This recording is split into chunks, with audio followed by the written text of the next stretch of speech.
Bharatiya Janata party के सामने पूरा विपक्ष एकजुट होते जा रहा है। क्या इस बार सबसे मजबूत चैलेंज मिलने वाला है बीजेपी को?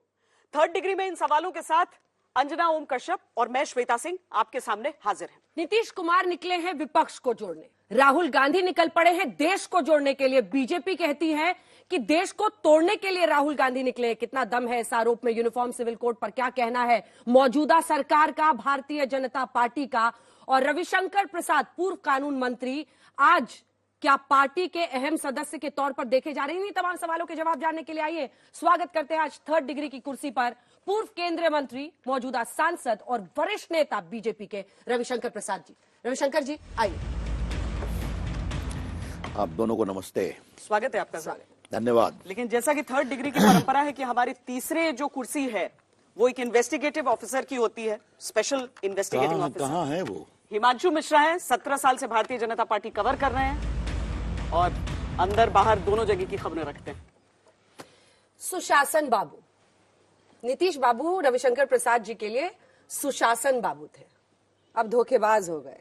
अब आपको यह कहना पड़ रहा है कि देखिए अवसरवादी राजनीति कर रहे हैं, सबको इकट्ठा कर रहे हैं। अरे वो तो कह रहे हैं डंके की चोट पर कि पीएम नहीं बनना है लेकिन देश को बचाना है। देश बचाने निकले हैं नीतीश कुमार। हम गलत क्या बोल रहे हैं? क्या गलत बोल रहे हैं आप मुझे बताइए। नेता बनाया हमने, कंधों पर बिठाया हमने। 2005 में अरुण जेटली, प्रमोद महाजन, सुषमा स्वराज पटना में थे तो जॉर्ज फर्नांडिस, दिग्विजय सिंह के विरोध के बावजूद उनको नेता बनाया। अच्छा काम किए। 13 में चले गए तो चले गए, उनको नरेंद्र मोदी से चिढ़ थी तो जाते आप वहीं पर।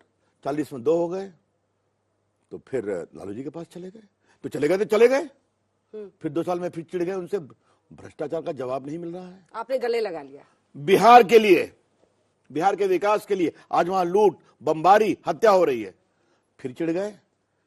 तो भाई कहीं तो रहोगे ना, एक जगह रहोगे ना। जवाब मिल गया क्या? और आज मैं आपके साथ साफ साफ कहना चाहता हूं, आप दोनों बिहार को जानती हैं, ये भी जानते हैं, वो लालू जी से अलग क्यों हुए थे जी?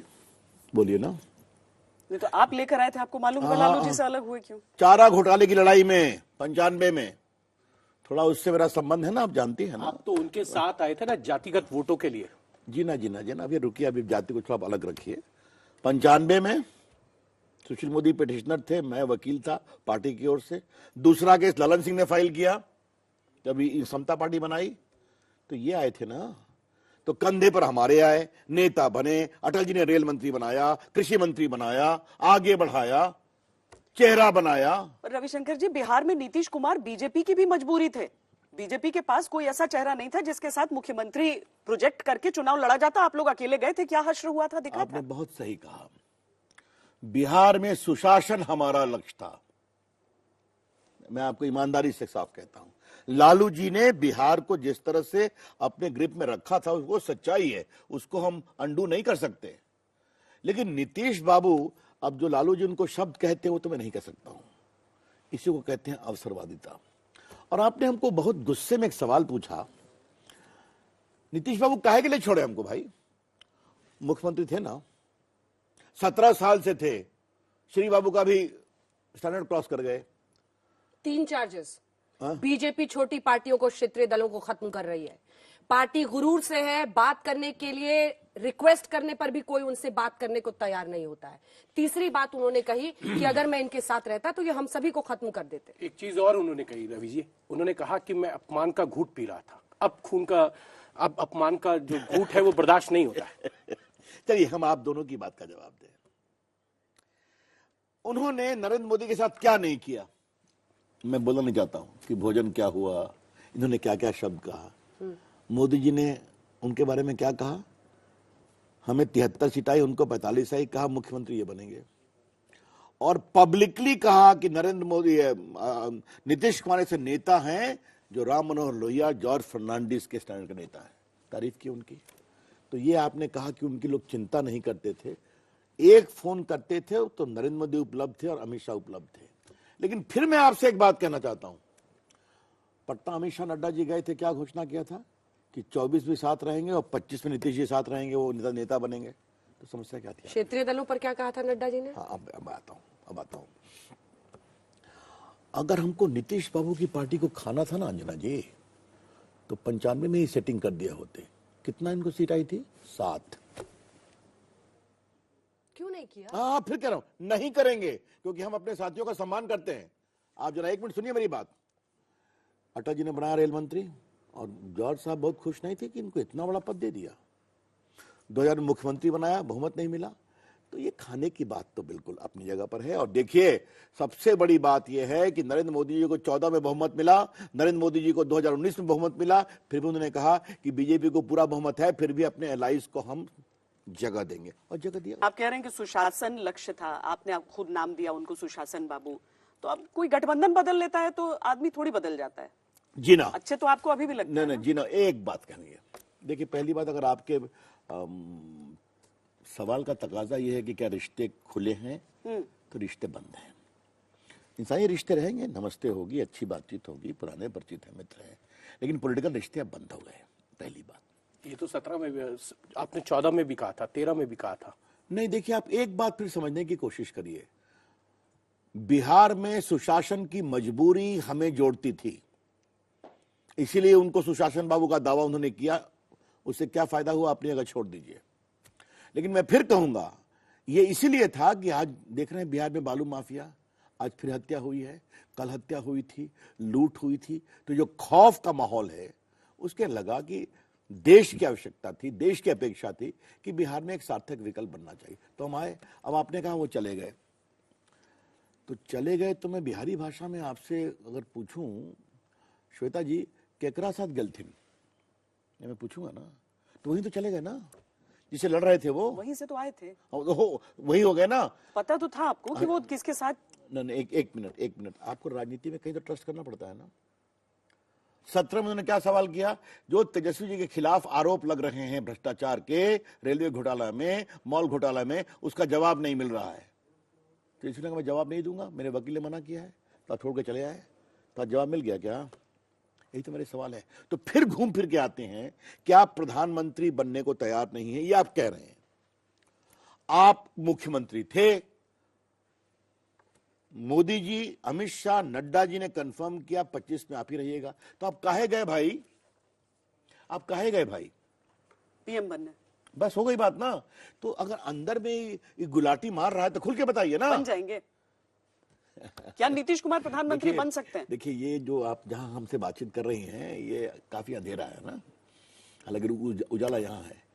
देखिए, एक बात जान लीजिए, नीतीश बाबू एक लाइन में गए हैं जहां पहले ममता जी हैं, अखिलेश यादव हैं, केसीआर हैं, राहुल गांधी हैं, शरद पवार हैं, वहां ये भी खड़े हुए हैं। ठीक है।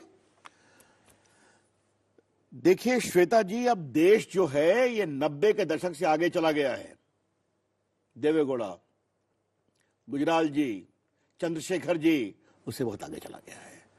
अब आज नरेंद्र मोदी की अगुवाई में यह देश है अपेक्षा, आशा, विश्वास का।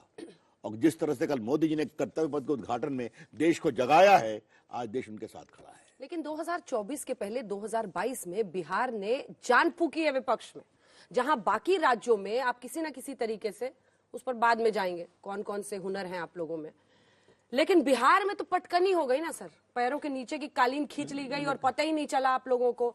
2 दिन पहले तक कहा जा रहा है कि लास्ट में बहुत सारी एफर्ट्स हुई कि नीतीश कुमार से बात हो जाए, लेकिन वो मानने को तैयार नहीं थे। पहले मैं आपको क्लैरिफाई कर दूं, चूंकि आपने सवाल किया है।